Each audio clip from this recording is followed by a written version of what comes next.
ব্রণ, মুখে দুর্গন্ধ, খুশকি বা একজিমা, আপনার ঘরে হয়তো সেসবের সমাধান আগে থেকেই ছিল, শুধু আপনি জানতেন না। নিমপাতা। ত্বকের যত্নে নিমপাতার পেস্ট ব্রণে লাগান, দাগ কমবে, ত্বক হবে পরিষ্কার। সপ্তাহে 2 দিন নিয়ম করলেই তফাৎ টের পাবেন। চুলে খুশকি, নিমপাতা সেদ্ধ করে সেই পানি দিয়ে মাথা ধুয়ে ফেলুন। স্ক্যাল্প ঠান্ডা থাকবে, চুল পড়াও কমবে। রক্ত পরিষ্কার, নিমপাতা সেদ্ধ পানি প্রতিদিন 1 কাপ করে পান করলে দেহের ভেতরের টক্সিন কমে, ত্বক উজ্জ্বল হয়। মুখের দুর্গন্ধ ও দাঁতের সমস্যা, নিমপাতা দিয়ে কুলি করলে মুখের দুর্গন্ধ দূর হয় আর দাঁতের মাড়ির ইনফেকশনে উপকার দেয়।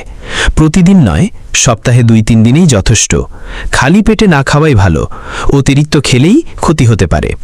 নিমপাতা কেবল গাছ নয়, এটা আপনার ঘরের প্রাকৃতিক চিকিৎসক। ভিডিওটি ভালো লাগলে লাইক দিতে ভুলবেন না, কমেন্টে আপনার অনুভূতি শেয়ার করুন। এই ধরনের ইনফরমেটিভ ভিডিও পেতে ফলো করুন, সাবস্ক্রাইব করুন। ধন্যবাদ।